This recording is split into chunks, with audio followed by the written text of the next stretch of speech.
Last time हमने पतंजलि योग में यम और नियम की चर्चाएं की।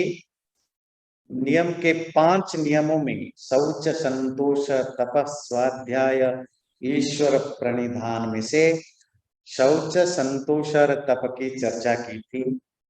आज स्वाध्याय की चर्चा करेंगे।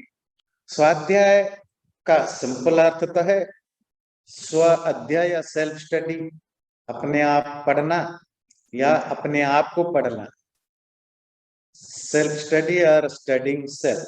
पर उसकी डेफिनेशन महर्षि व्यास देते हैं, स्वाध्यायो मोक्ष शास्त्राणाम अध्ययनम प्रणव जपश्च। उन शास्त्रों को, लिटरेचर को या टेक्स्ट को पढ़ना जो मोक्ष की ओर हमारी इंक्लिनेशन को बनाए, ऐसे चीजों को पढ़ना जिससे हमें अपने बारे में जानने के लिए हमें मोटिवेट करे, ऐसे शास्त्रों को पढ़ना। जैसे कि मैं कौन हूं, संसार क्या है, परमात्मा कौन है, हमारा क्या संबंध है परमात्मा से, यूनिवर्स से मेरा क्या रिलेशनशिप है, इन सब चीजों से रिलेटेड जब ग्रंथों को पढ़ते हैं तो वो हमें हेल्प करता है स्पिरिचुअल पाथ में जाने के लिए, और हमारे अंडरस्टैंडिंग में भी क्लैरिटी लाता है, हमारे विजडम को भी डेवलप करता है।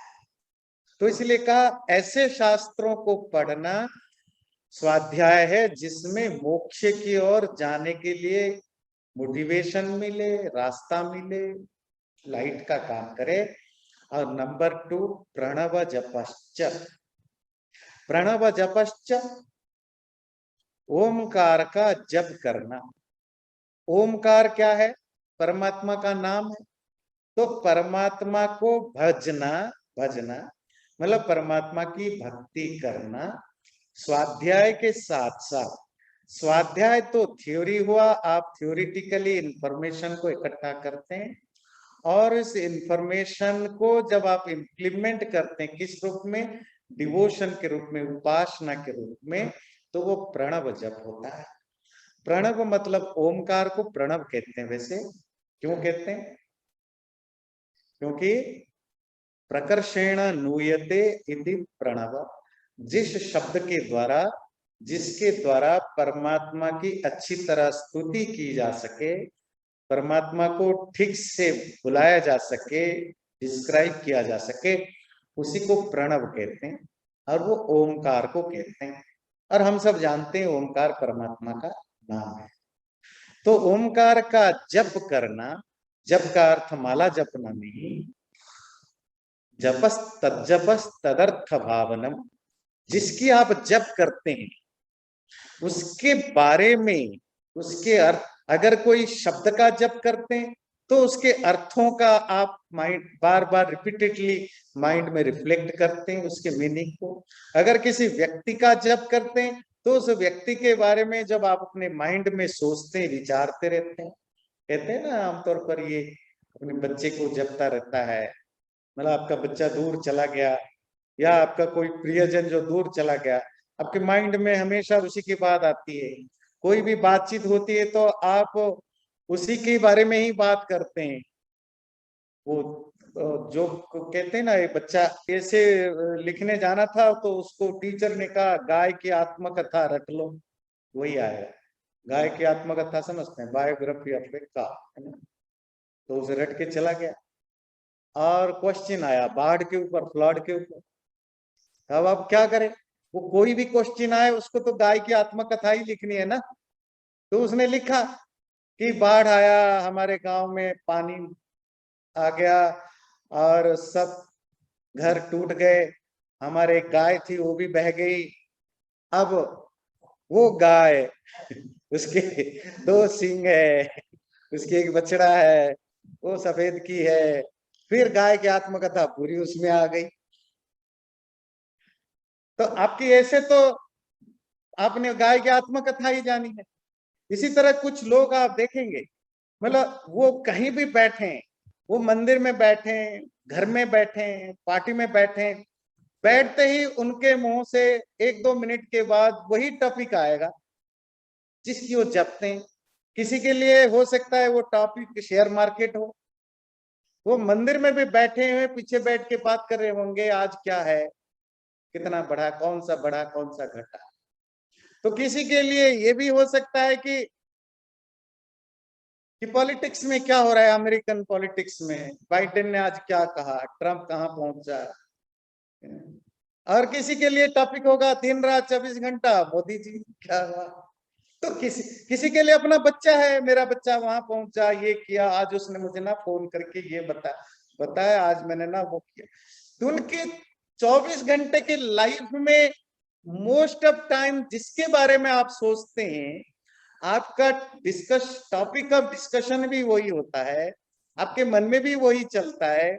इवन आप टीवी में कोई प्रोग्राम देखते हैं, आप उससे उसी को कनेक्ट करते हैं, हर चीज में उसी को कनेक्ट करते हैं। यही है जप है। पर जो इसी तरह जब आप कोई शब्द पर जप करते हैं, जब उस शब्द का, मंत्र का भाव को, उसके मीनिंग को, वो आपके माइंड में बार बार रिफ्लेक्ट हो रहा है, बार बार उसके मन में, आपकी सोच में आ रहा है, वो जप बन जाता है। तो प्रणव जप मतलब जब आपके विचारों में, आपके माइंड में कोई भी सिचुएशन हो, कोई भी काम हो, कैसा भी एक्सटर्नली आप करो, वही बात बार बार आता रहे। जैसे पॉलिटिक्स की बातें, पैसे की बातें, प्रोफेशन की बातें, बहुत लोगों के लाइफ में हर जगह आ जाता है। यही जप है। और इसका आजकल का जो मॉडर्न फॉर्म हम देखते हैं जप का, ये माला लेकर के चलते हैं, वो भी कोई भी मीटिंग हो, कुछ भी हो, उनका ये चलता रहता है। पर डिस्कशन पूरा करते हैं, वो बाइडेन पर भी करते हैं, मोदी पर भी करते हैं, बच्चों पर भी करते हैं, शेयर पर भी करते हैं, पर ये चलता रहता है हरे कृष्णा हरे कृष्णा हरे कृष्णा। ये इसका कोई सेंस नहीं बनता, क्योंकि आपके अंदर तो कोई रिफ्लेक्ट, आपके अंदर तो रिफ्लेक्ट कर रहा है बाइडेन साहब, आपके अंदर तो विचार आ रहा है मोदी जी का, अंदर तो विचार आ रहा है पैसे का, अंदर तो विचार आ रहा है बच्चों का, अंदर तो विचार आ जाए और किसी का, पर आपके मुंह में सिर्फ आ रहा है वो गायत्री मंत्र आए, ओम जप आए, हरे कृष्ण आए, कुछ भी आए। तो ये तो फिजिकल एक्टिविटी चलता रहता है, गले से ऊपर ऊपर नीचे को जाता नहीं, माइंड में तो उसका कोई मतलब नहीं बनता। तो जप का अर्थ होता है जिसके बारे में आपके मन में ख्याल बार बार आता रहता है, वही जप है।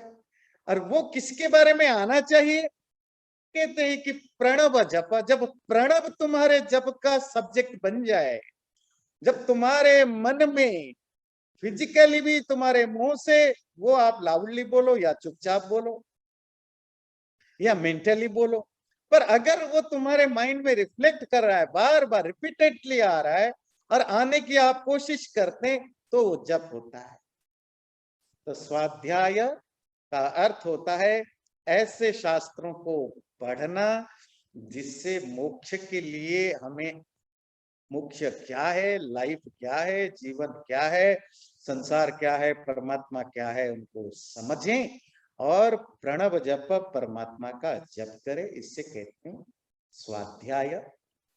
पांचवा जो नियम का सब्जेक्ट है, ईश्वर प्रणिधान।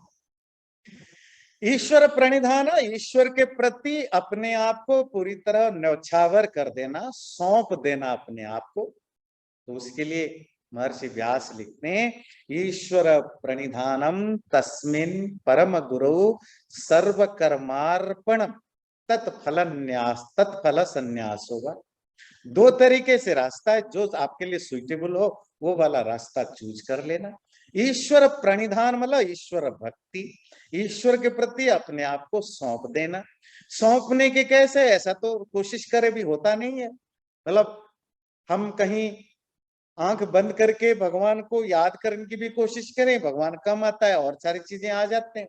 तो रास्ता क्या है, तो व्यास प्रिस्क्राइब करते हैं, दो तरीका है। पहले तरीका है उस परम गुरु, गुरुओं का गुरु जो परमात्मा है, उस परमात्मा में तुम जो कुछ कर्म करते हो, कोई भी काम करते हो, खाना पीना, बैठना उठना, बाहर जाना, कोई भी काम करते हो, वो सब उसी को सौंप दो। उसी को सौंप दो मतलब तुम अपने डुअरशिप से अपने आप को हटा दो, वो सब परमात्मा है, परमात्मा करता है, कराता है, मैं सिर्फ निमित्त हूं, निमित्त समझते हैं, मैं सिर्फ इंस्ट्रूमेंट हूं। आप अपने आप को सब्जेक्ट से हटा करके इंस्ट्रूमेंट बना दीजिए, जो लैंग्वेज की ग्रामर में पढ़ते हैं ना, जब आप जो संस्कृत ग्रामर में या हिंदी ग्रामर में भी पढ़ते हैं, जब कोई आप सब्जेक्ट बनते हैं, कर्ता बनते हैं, तो प्रथमा विभक्ति होती है, जब इंस्ट्रूमेंट बनते हैं तो थर्ड केस बन जाता है। आप अपने आप को इंस्ट्रूमेंट बना दीजिए, तो कर तो आप रहे हो, तो परमात्मा को कर्ता बनाएंगे, फिर आप कैसे कर रहे हो? वो तो वैसे ही है जैसे मशीन भी काम करता है, तो मशीन काम करता है पर कराने वाला कोई दूसरा होता है। यही फीलिंग ईश्वर की भक्ति में ले आइए, आप मशीन के जगह ले लीजिए, परमात्मा को कर्ता बना दीजिए। होगा क्या है?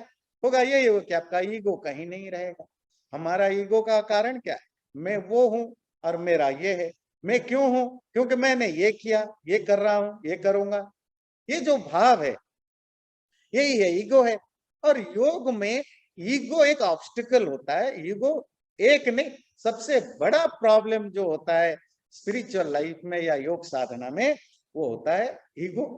तो उस ईगो को कंट्रोल करने का, मिनिमाइज करने का जो सबसे बढ़िया साधन है कि आप ईश्वर को, खुद को अगर आप सौंप नहीं सकते हो तो अपने कर्मों को, कर्मों के मतलब कर्मों की जो डूअरशिप है उसको सौंप दो। अगर वो भी तुम्हारे लिए मुश्किल है तो दूसरा जो रिकमेंडेशन है, तो फिर तत्कर्म फल संन्यास। चलो ठीक है, ये मुश्किल हो रहा है स्टार्टिंग पॉइंट में, अपने आप को कैसे परमात्मा को सौंपे, तो दूसरा ऑप्शन है, तो जो कुछ तुम कर्म कर रहे हो, कुछ भी काम कर रहे हो, उसका जो रिजल्ट मिले उसको संन्यास कर दो। न्यास कर दो मतलब उसको आप सौंप दो कि मेरा नहीं है, सब तुम्हारा, उसकी कृपा से मिली, मेरे परिश्रम से नहीं मिला। ऐसा हम कभी कभी करते भी हैं, पर सिलेक्टिवली करते हैं। 100% जब करेंगे तब जाकर के वो भक्ति में कन्वर्ट होगा। 100% कैसे करेंगे? अच्छा फल मिले तो भी परमात्मा को क्रेडिट जाए, बुरा कर फल मिले तो भी परमात्मा को क्रेडिट जाए। हम कभी कभी जब अच्छा होता है तो फिर क्रेडिट तो हमारा है, और जब बुरा हो तो भाग्य खराब था, किस्मत खराब था, प्रभु की जैसी इच्छा थी। प्रभु की इच्छा को जब आप हर कर्म फल में जोड़ते हैं तब जाकर के वो भक्ति में कन्वर्ट होता है। इसमें एक और छोटी सी चीज है, कभी कभी हम ऐसा बोलने की आदत डाल देते हैं क्योंकि शास्त्रों में कहा या हमने कहीं से सुना कि ये सब परमात्मा की इच्छा से है, ऐसा समझ के चलो। हम क्या मैसेज लेकर जाते हैं व मैसेज लेते हैं अपने लाइफ में, हम ऐसा समझना, रियलाइज करना पर ज्यादा इंपॉर्टेंस नहीं देते हैं। इंपॉर्टेंस किस पर देते हैं? बोलने पर। कोई पूछे, जी जी प्रभु की कृपा से सब हो रहा है। क्या हो रहा है? जी सब भगवान की कृपा से हो रहा है। ये बोलना बहुत बड़ी चीजें नहीं होता है।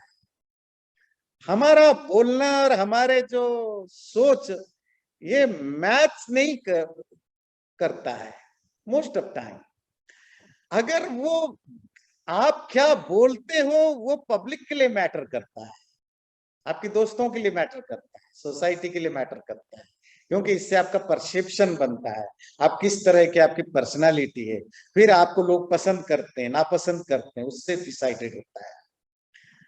पर आपके अंदर क्या चल रहा है स्पिरिचुअलिटी में, वो मैटर करता है। आप ना बोलो कि प्रभु की कृपा से हो रहा है, पब्लिक को इंप्रेस करने के लिए, दोस्तों को बोलने, क्या बोलते हो वो मैटर नहीं करता। अगर तुम्हारे दिल में ये रिफ्लेक्ट हो रहा है, अब ये आसान नहीं है, आसान होता तो फिर प्रैक्टिस में क्यों लिखा। इसी को जब आप प्रैक्टिस करते हो, जो कुछ भी कर रहा हूं हो रहा है प्रभु की कृपा से, अगर ऐसा सचमुच मेरे रियलाइजेशन में आ जाए, अगर सचमुच ये मेरे स्टेट ऑफ माइंड में आ जाए, फिर वो भक्ति में कन्वर्ट हो जाता है। तो 5 यम हुए, 5 नियम हुए, अहिंसा, सत्य, अस्तेय, ब्रह्मचर्य, अपरिग्रह, 5 यम, और शौच, संतोष, तपस्वाध्याय, ईश्वर प्रणिधान। तो योग प्रैक्टिस के लिए पतंजलि रेकमेंड करते ये 10 चीजें तुम्हारे एलिमेंट्री क्लास प्रैक्टिस होगा।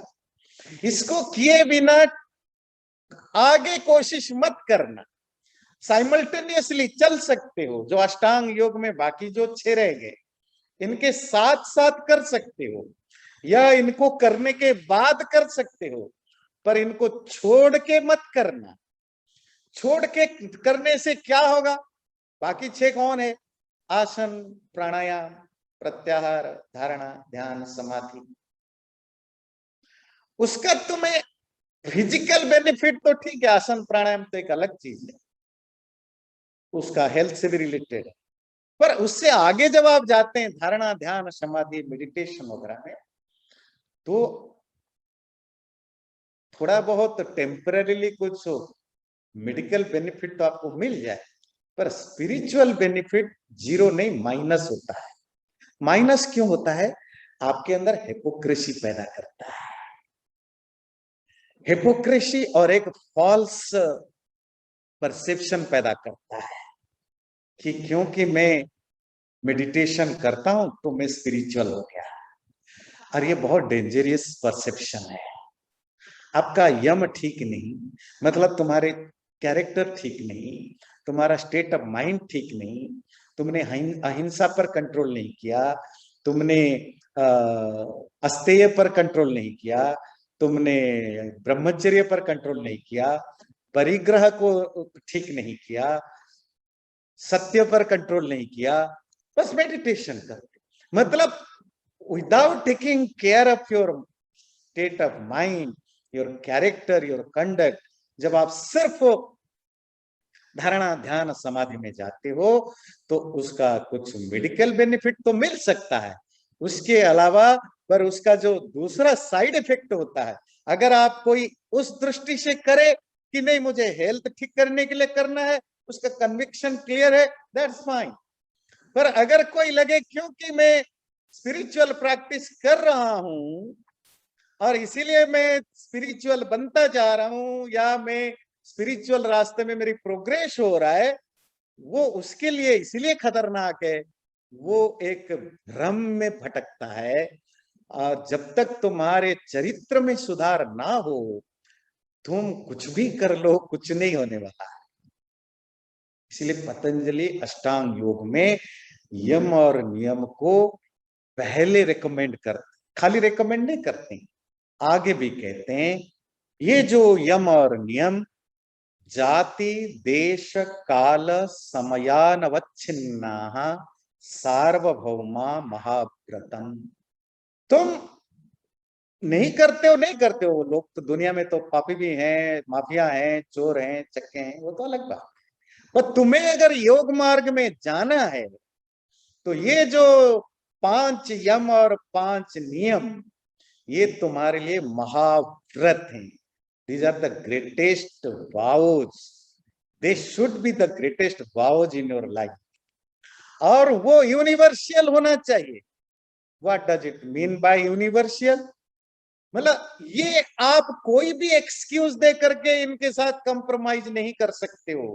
वो एक्सक्यूज कोई जाति जी में, ये तो जानवर है, इनको जीने का थोड़ी हक है, इनको अगर मार दो तो क्या फर्क पड़ता है, मनुष्य को ना मारो तो ठीक है पाप लगे, मारो तो पाप लगता है। यही तो ओवरऑल का परसेप्शन तो यही है ना, इवन वेस्टर्न सोसाइटी में यही है। ह्यूमन बीइंग की वैल्यू जो है बहुत ज्यादा है, आप उसको मार दो, उसके साथ खराब व्यवहार करो, जी ये तो बड़ा क्रूएल है, ये बहुत वायलेंट है। और जब आप क्रूएलिटी की बात करते हो कब कर रहे हो? जब तुम्हारे टेबल के ऊपर चिकन रखा हो, पोर्क रखा हो, बीफ रखा हो,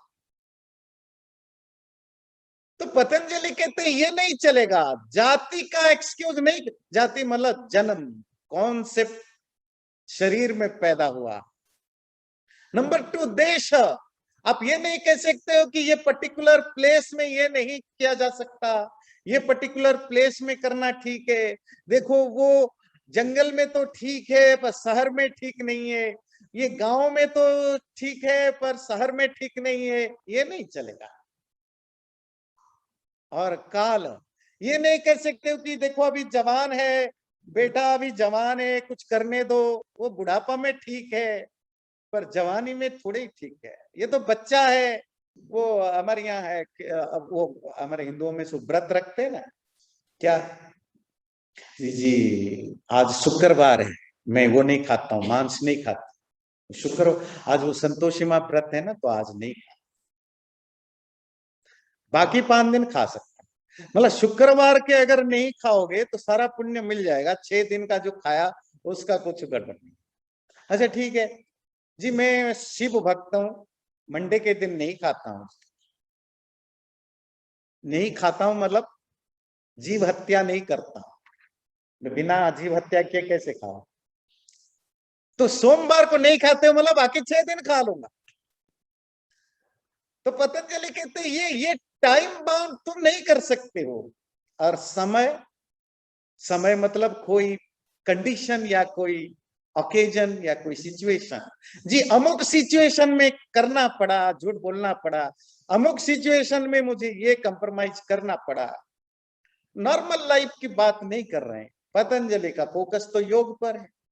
तुम अगर योग रास्ते पर, योग के रास्ते पर हो, तुम अगर स्पिरिचुअलिटी को फॉलो करना चाहते हो, फिर तुम्हारे लिए कोई एक्सक्यूज नहीं ढूंढना, कोई रिजर्वेशन नहीं हो सकता। ये 10 के 10 तुम्हें every day, every moment, every hour, every second, every moment तुम्हारे लाइफ में होना चाहिए। स्वामी दयानंद जी इसको अपने ढंग से कहते हैं, खाली नियमों को भी प्रैक्टिस करो यम के बिना तो भी ये गलत होता है। नियम में क्या है? आसान है ना, क्या? शौच, सफाई रखना। वो सफाई अलग बात है, 2 तरह की है, अंदर की भी सफाई, बाहर की भी सफाई। अंदर का मतलब मन की शुद्धता हो, और शरीर मतलब कपड़े वगैरह की सफाई। अब वो तो आसान है, शरीर को साफ रखना, कपड़े साफ रखना, घर वगैरह साफ रखना, तो ये तो आसान है। पर मन की सफाई मुश्किल है। पर शौच हम, क्योंकि जो चीज एक्सटर्नल होता है ना वो करना आसान होता है, क्योंकि उसकी आसान इसीलिए उसके कुछ इंस्टेंट रिजल्ट मिल जाता है। वो क्या है? पब्लिक अप्रिसिएशन सबसे बड़ी चीज होती है। हिपोक्रेसी कैसे फैलती है? पब्लिक अप्रिसिएशन या किसी के अप्रिसिएशन का जो एक होता है ना, ये पतंजलि और योग मार्ग में इसको बड़ा डेंजरस माना गया। पतंजलि अपने विभूति पाद में लिखते हैं कि ये जो लोक प्रशंसा, लोक तारीफ करना, इससे योगियों को बचना चाहिए। स्टेज पर नहीं जाना चाहिए। अपनी जो भी, जो उन्होंने स्पिरिचुअल प्रैक्टिस किया है, पब्लिक में शो नहीं करना चाहिए। बोले क्यों? बोले पब्लिक तारीफ करेगी। तारीफ को जहर समझना। क्यों? उससे आपका ईगो को सेटिस्फाई करता है। जैसे जैसे ईगो सेटिस्फाई होगा तो तुम जिस रास्ते में चल रहे थे फिर दूसरे रास्ते में चलने लगोगे। जो तुमने अचीव किया था उसको वो कैश करने लगोगे। कैश किससे? अप्रिसिएशन हो, फॉलोअर बने, लोग तुम्हें बड़े ऊंचा माने, ये नहीं होना चाहिए। शौच, संतोष, कंटेनमेंट, तपह, ऊपरी तौर पर कुछ प्रैक्टिस करना, तपस्या करना, शौच, संतोष, तप, स्वाध्याय, बुक्स पढ़ना, भक्ति करना। आजकल देखिए करोड़, ये आज के डेट में किसी भी रिलीजन में जो जो प्रचार होता है वो भक्ति पर होता है। क्योंकि भक्ति के 2 स्वरूप है। आप मेंटली अपने आप को सरेंडर करते हैं, वो मुश्किल है। बाहर वाला आसान है। चर्च में जाओ, मंदिर में जाओ, मस्जिद में जाओ, मंत्र पढ़ो, जप करो, कुछ और जो भी रिलीजियस एक्टिविटीज करो, इससे लगता है कि ये बड़ा धार्मिक है। आपको भी, हमें भी ये अच्छा फीलिंग होता है कि भाई हम भक्त बन गए, हम परमात्मा की भक्ति कर रहे हैं। ये एक्सटर्नल है। तो स्वामी जी इसीलिए वार्निंग कर देते हैं, तुम अगर नियम का केवल प्रैक्टिस करोगे इन 5 को, वो धीरे धीरे धीरे एक्सटर्नल बन जाएगा। और एक्सटर्नल प्रैक्टिस से तुम्हें सोशल अप्रिसिएशन, सोशल मतलब आपके घर के भी अप्रिसिएशन हो सकता है, दोस्त भी अप्रिशिएट करेंगे, और उससे तुम अपने आप को गलतफहमी में रखोगे कि मैं तो बड़ा धार्मिक बन गया, स्पिरिचुअल बन गया। और ये तुम्हारे लिए कोई भला नहीं है जब तक तुम यम को साथ में नहीं लोगे। यम क्या है? अहिंसा, नॉन वायलेंस, सत्य, ट्रूथफुलनेस, अस्तेय, ऑनेस्टी, ब्रह्मचर्य, कंट्रोलिंग आवर सेक्सुअल डिजायर्स, और अपरिग्रह, बहुत ज्यादा घर में अपने पास पुजेश करना चीजों को, ये 5 चीजें पब्लिक नहीं देखती है, दुनिया नहीं देखती है, इसलिए करना मुश्किल है। जो चीजें हम चार दीवारी के बाहर नहीं कर सकते उनको करना मुश्किल होता है, क्योंकि कोई देखने वाला नहीं, कोई अप्रिशिएट करने वाला नहीं, तो इसीलिए वो मुश्किल होता है। पर अगर तुम इनको छोड़ के केवल नियम करोगे तो वो किसी काम के नहीं होंगे। तो कंक्लूजन क्या है? यम और नियम योग मार्ग में, स्पिरिचुअल मार्ग में फाउंडेशन है। और ये जो 10 फाउंडेशन के रूप में यम नियम बताया, ये सिर्फ पतंजलि बताते हैं ऐसा नहीं है। आप वैदिक लिटरेचर में कोई भी शास्त्र उठाओ, आप वेदांत दर्शन पढ़ो, उसमें भी वो जो षट संपत्ति रेकमेंड करते हैं वो भी यही है। आप मनुस्मृति पढ़ो, धर्म का लक्षण क्या है, वो भी घुमा फिरा के यही है। पाप पुण्य के डेफिनेशन में भी यही 10 चीजें घुमा फिरा के आते हैं। मतलब जीवन में अगर तुम्हें धर्म की प्रैक्टिस करनी है, स्पिरिचुअलिटी की प्रैक्टिस करनी है, तो ये 10 चीजें फाउंडेशन है। इसके बिना आगे स्पिरिचुअल पाथ मुश्किल होता है। और यम नियम प्रैक्टिस के साथ जो तीसरा कंपोनेंट है अष्टांग योग का, वो है आसन। आसन पतंजलि लिखते हैं स्थिर सुखम आसनम। आसन का मतलब होता है पोस्चर, बॉडी की जो पोस्चर होता है, जो पोज होते हैं, कैसा होना चाहिए? स्टडी और कंफर्टेबल। अपने आप तो नहीं होगा आपका बॉडी स्टडी और कंफर्टेबल। आपकी बॉडी स्ट्रांग हो, उसमें स्ट्रेंथ हो, स्टेमिना हो, और आप किसी भी लेवल पर आप कंफर्टेबल फील करें, बैठे उठे चले सोए कंफर्टेबल फील करें। यह आसानी से तो नहीं होता है, इसको अचीव करना पड़ता है। उसको अचीव करने के लिए जो कुछ करते हैं उसको हम कहते हैं आसन। ये जो आजकल के जो हम योग के नाम पर जो करते हैं वो आसन है। पद्मासन, वो मर्कटासन, मकरासन, जो भी हम करते हैं, इससे होता क्या है? आपकी बॉडी और बॉडी के पार्ट्स में फ्लेक्सिबिलिटी आती है, आपकी बॉडी में स्ट्रेंथ आता है, स्टेमिना आता है, और आप किसी भी पोज में आप बैठो, खड़े हो, सो, लेटो, आप कंफर्ट फील कर सकते हो। बहुत सारे लोग नीचे नहीं बैठ पाते हैं, बहुत सारे लोग चेयर पर नहीं बैठ सकते, बहुत सारी प्रॉब्लम है। वो पैर से लेकर के सर तक 50 तरह के हमारे बॉडी में प्रॉब्लम। तो इनडायरेक्ट वे में कहें तो आजकल जिसको हम कहते हैं जो हेल्दी बॉडी चाहिए, तो आसन करना जरूरी है। तो उसकी डेफिनेशन क्या दिया? स्थिर सुख। आपकी बॉडी और बॉडी के पार्ट्स स्थिर हो, शांत हो, स्टेशनरी हो, स्टडी हो, और सुखदायक हो, कंफर्टेबल हो। उसके लिए जो कुछ आप करते हो आसन है। पतंजलि के योग में, राजयोग में आसनों की बहुत तरह के डिस्क्रिप्शन नहीं है, क्योंकि पतंजलि स्पिरिचुअलिटी की प्रैक्टिस के लिए योग रेकमेंड करते हैं। इसलिए इनके योग में बेसिकली 4, 5, 8 तरह की जो आसन है, पद्मासन है, वज्रासन है, सुखासन है, यही सब रेकमेंड करते हैं। पर हठ योग जो हमने योग श्रृंखला में सबसे पहले जो चर्चा की थी, योग सीरीज में जो पहला हठ योग, उसमें जितने तरह के आजकल आप योग करते हैं वो सब हठ योग का पार्ट है। तो पतंजलि रेकमेंड करते हैं हठ योग, जो आसन, हठ योग का जो आसन प्रक्रिया है, वो तुम्हें फिजिकली स्ट्रांग, हेल्दी, फ्लेक्सिबल बनाने के लिए करते रहना चाहिए। आप कहेंगे स्पिरिचुअलिटी में इसकी क्या जरूरत है? जरूरत है ना। अगर आपके घुटने में दर्द है तो आप कैसे 15 मिनट, आधा घंटा, 1 घंटा बैठोगे? आपकी कमर में दर्द है, अब मेरा है अभी 4, 5, 7, 8 दिन से।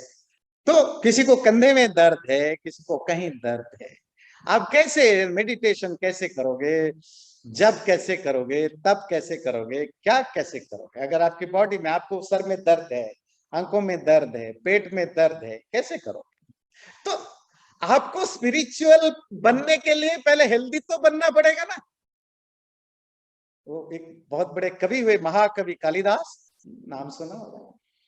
तो महाकवि कालिदास लिखते हैं कुमार संभव में कि शरीर माध्यम खलु धर्म साधनम, कि धर्म को प्रैक्टिस करना बाद में, पहले शरीर का ध्यान रखो।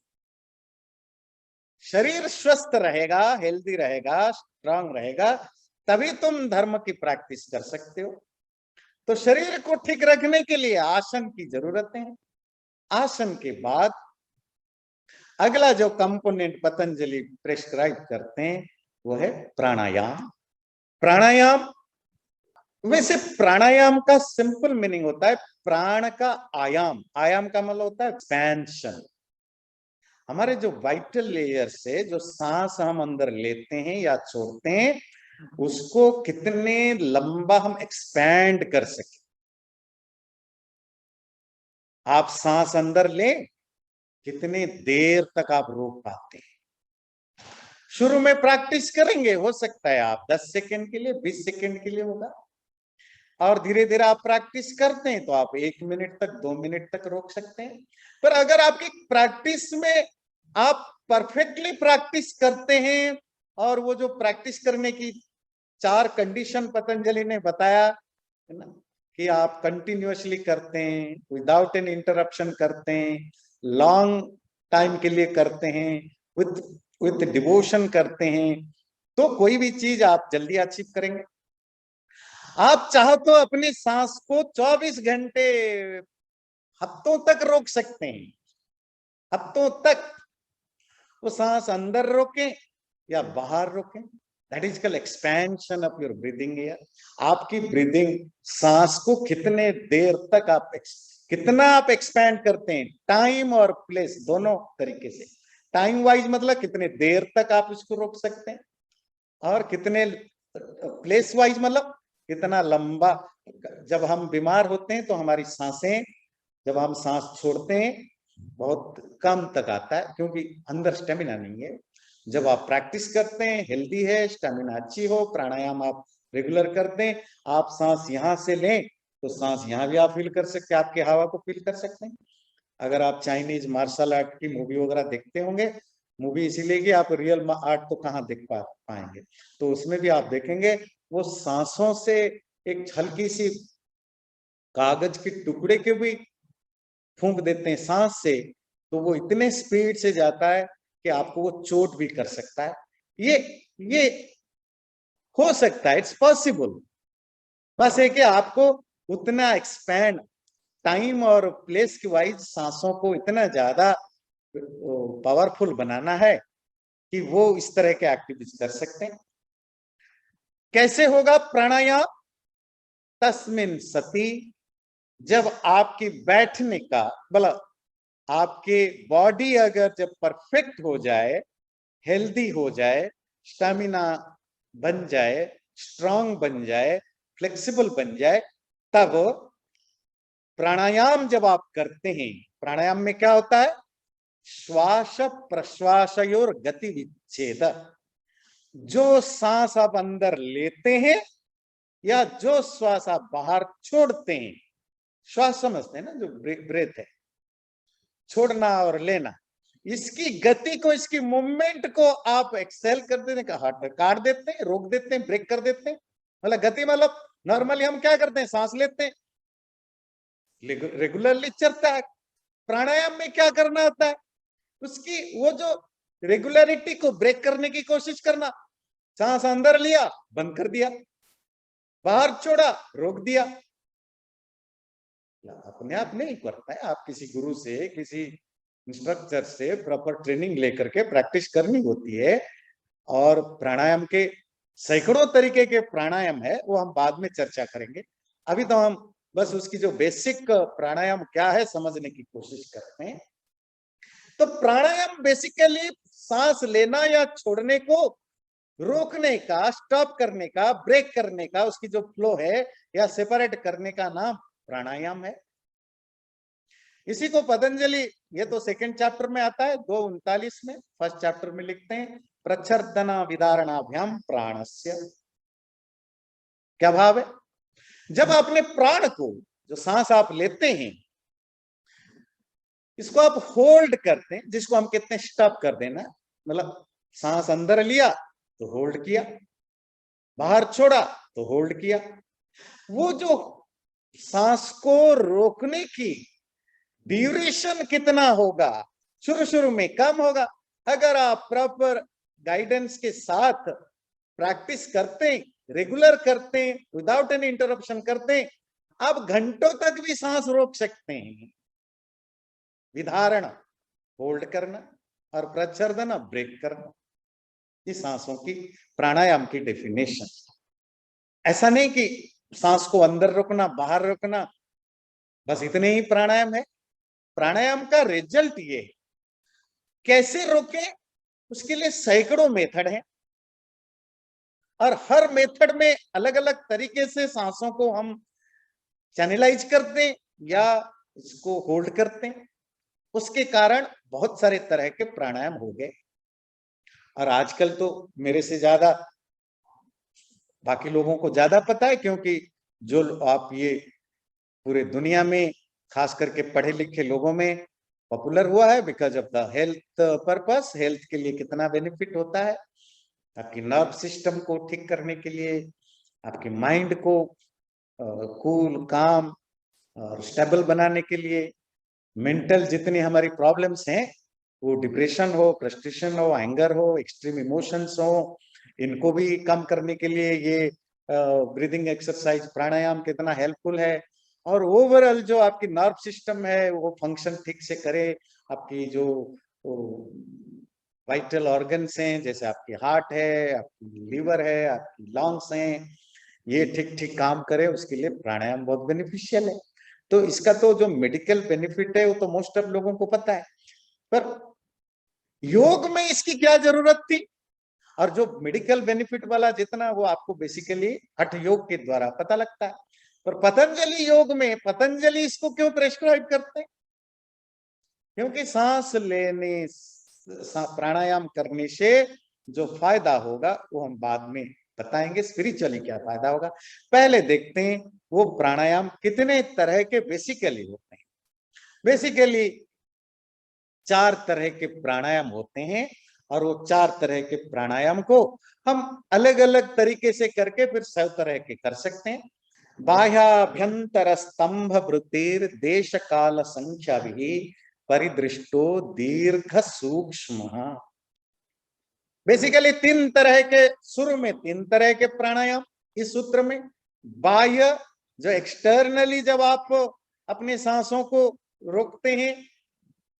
आभ्यंतर, इनर सांस को, ब्रेथ को, जब आप सांस को अंदर लिया, जब आप अंदर उसको सप्रेस करते हैं। और स्तंभ, जो जहां है वहीं आप रोकते हैं। ये 3 तरह के है। और वो दीर्घ, अगर ये 3 तरह के प्राणायाम आप प्रैक्टिस करते हैं, अंदर रोकना, बाहर रखना और जहां भी है वहीं रोक देना, स्तंभ मतलब आप जैसे बैठे, सांस जिस भी मोड में हो, अंदर जा रहा हो, बाहर आ रहा हो, बीच में हो, तो वहीं आपने रोक दिया। ये डिफिकल्ट होता है। ये इसको अगर आप प्रैक्टिस करते हैं, वो धीरे धीरे धीरे धीरे आपकी सांसों को प्रोलंग्ड करेगा, लंबा करेगा और शटल करेगा। लंबा समझते हैं, जिसकी चर्चा आप कर रहे थे। आप 5 मिनट तक रोक सकते हैं, 8 मिनट तक, 10 मिनट तक, 24 घंटे तक, कितने भी रोक सकते हैं। ये डिपेंड करता है आप कितना उसमें एफर्ट्स डालते हैं। चौथा जो है थोड़ा डिफिकल्ट होता है, वो होता है बाह्याभ्यंतर। बाह्याभ्यंतर विषयाक्षेपी चतुर्थ। अब ये क्या है कि you have to go against the flow. सांस अगर अंदर जा रहा हो, उसको रोक देना तो हो गया अभ्यंतर वृत्ति, पर उसको अंदर न जाने दे करके बाहर की ओर फेंकना, ये मुश्किल काम है। ये है चौथा। इसी तरह सांस अगर अंदर जा रहा हो, ये बाहर निकल रहा हो, एक्सेल कर रहे हो, नेचुरली यू आर एक्सेलिंग, आप इसको रोक करके इनहेल में कन्वर्ट करते हैं, इसको कहते हैं बाह्याभ्यंतर विषयाक्षेप। जब आप इस तरह कर रहे होते हैं तो आपकी फोकस जो होता है वो उसी हिसाब से चेंज होता रहता है। इसको कंपाइल करके आसान बताएं। एक्सटर्नल बाह्य जिसको कहते हैं, जहां अपने सांस को बाहर रोकते हैं। इंटरनल जब आपको अंदर रोकते हैं, जितने देर तक रोक सकते हैं।